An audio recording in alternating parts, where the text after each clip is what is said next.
السلام عليكم، انا عايز خالد النهارده بعنوان افشل 10 مسلسلات مصريه في 2023. مبدئيا كلمه افشل لا تعني الاسوأ، بس يعني بالبلدي في مسلسلات في القائمه دي هي مش سيئه خالص، هي مش ممكن ما تتحطش من ضمن الاسوأ، بس الفيلم فشل كنجاح او فشل كشهره او فشل لان هو فعلا عمل فني سيء.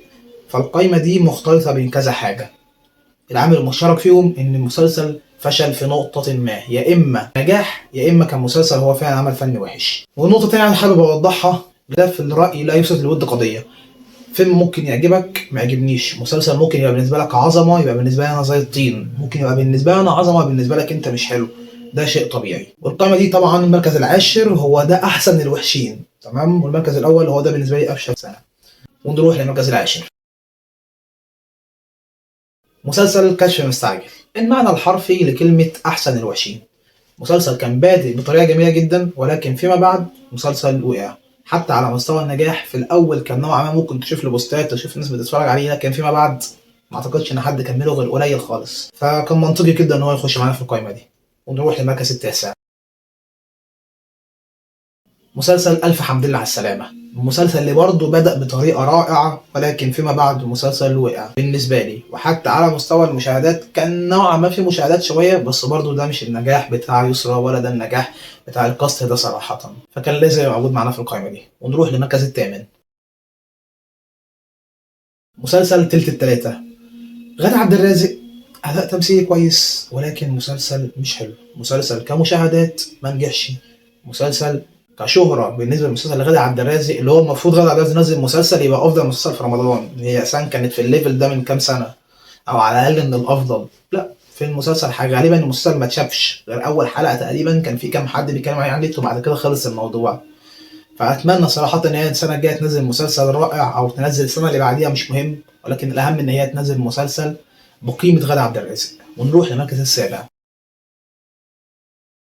مسلسل رسالة الإمام. المسلسل اللي بالنسبة لي حلو، يعني فعلا مسلسل مش رائع، مش يعني مش عارف صراحة يا جماعة، مسلسل كويس، المسلسل بالنسبة لي كويس جدا كمان، يعني كان هتتظبط في كام نقطة بس مش وحش، بس على مستوى المشاهدات المسلسل مش متشافش. يا نهار اسود والله، المسلسل كان عمال يتشتم، كل حلقة كانت عمالة تشتم فيه وعمالة تلعن فيه.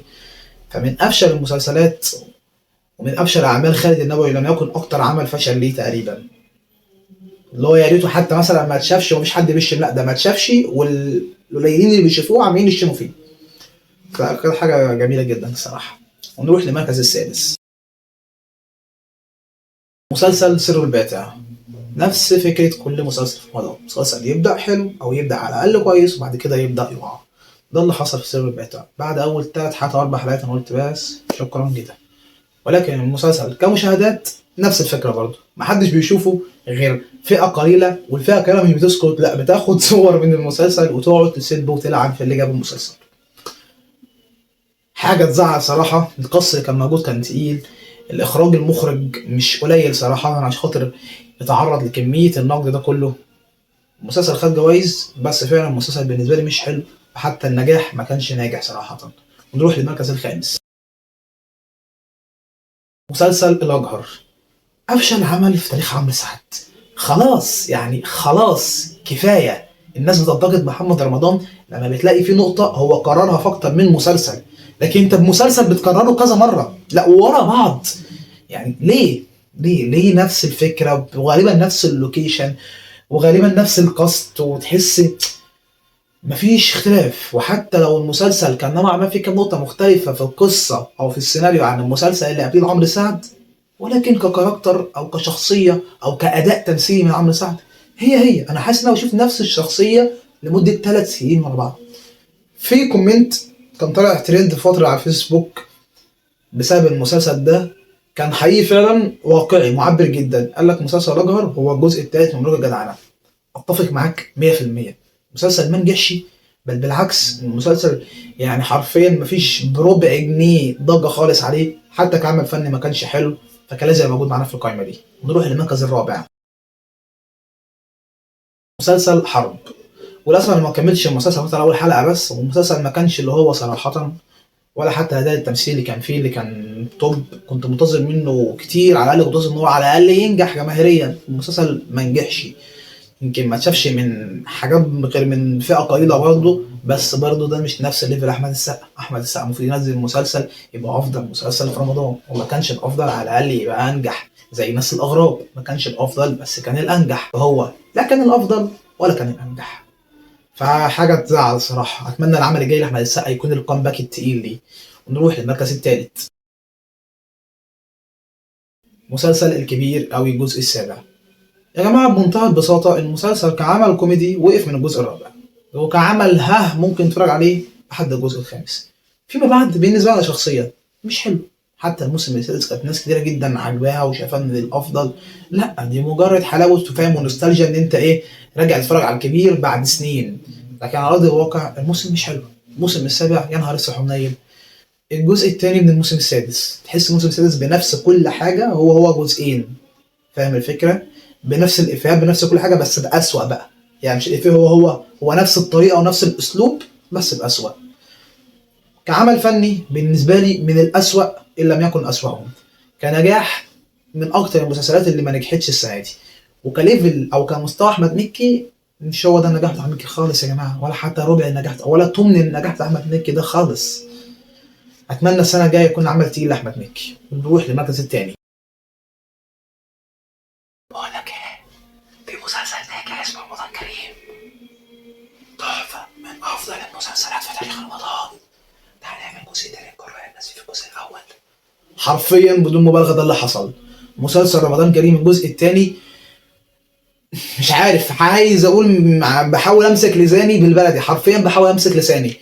جزء تاني يلا نبوظ المسلسل، يلا نبوظ ان الناس هتخش تتفرج رمضان كريم جزء اول رمضان كريم جزء تاني. لا انت يعني داخل تعمل ايه مش عارف. لا عندك سيناريو حلو، لا عندك كاست حلو، لا عندك اداء جميل، لا عندك كوميديا كويسه، لا عندك سيناريو جميل. داخل يعمل ايه في المسلسل مش عارف. هو مجرد الجزء الاول نجح فيلا نعمل الجزء الثاني. يا حبيبي ما هو لو الثاني وحش، لو الثاني وحش الناس مش هتشوفه، مش هتشوفه. وده مش فيلم الناس هتخش تشوفه زي ما حصل مع محمد هنيدي بفيلم دكتور جميل اخصائي تجميل تقريبا، وهو لما اكتر من 60 مليون لان نجاح هنيدي وليفل محمد هنيدي الناس دخلت تشوفه تمام، وخرجت مش عاجبهم الفيلم بس طبعا حق التذكره فاجباري الفيلم نجح تمام. ده مسلسل من اول حلقه ولا من تاني حلقه الناس كلها تتفرج، جميل هكمل، مش جميل مش هكمل. المسلسل مش جميل، المسلسل وحش، المسلسل فعلا وحش. من أسوأ المسلسلات ومن أسوأ الأعمال اللي نزل لها جزء تاني، رغم إنه الجزء الأول من أفضل المسلسلات في العقد الأخير. فحاجة تزعل جدا صراحة. تتمنى جزء مش أفضل من ده. ده مش نمسك لساننا. نخش المركز الأول، نخش على المركز الأول. في المركز الأول الأسطورة الرائع من أفضل الممثلين الكوميديين في تاريخ السينما المصرية بدون مبالغة، محمد سعد. محمد سعد السنه دي منزل مسلسل اكسلانس. انا على ثقه ان 90% من الناس اللي بتتفرج هي ما تعرفش ان محمد سعد نزل المسلسل اصلا، وال10% الباقيين بيقولوا يا ريتنا ما كناش نعرف، يا ريتنا كنا من 90% اللي ما كناش عارفين. والكام واحد اللي اتفرجوا عليه بيقولوا يا ريتنا ما كناش نعرف او يا ريتنا كنا عارفين او ما شفناهوش.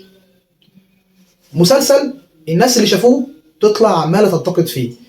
قيمه فنيه مفيش، كوميديا مفيش، اداء مفيش، سيناريو مفيش، نجاح جماهيري مفيش، نجاح فني مفيش. بتعمل المسلسل ليه مش عارف. انت ممثل من افضل الممثلين في تاريخ مصر بدون مبالغه. اتفرج على ضيف الكنز، اتفرج على كاركتر زي الليمبي في فيلم الناظر، في فيلم الليمبي ذات نفسه، في فيلم اللي بالي بالك.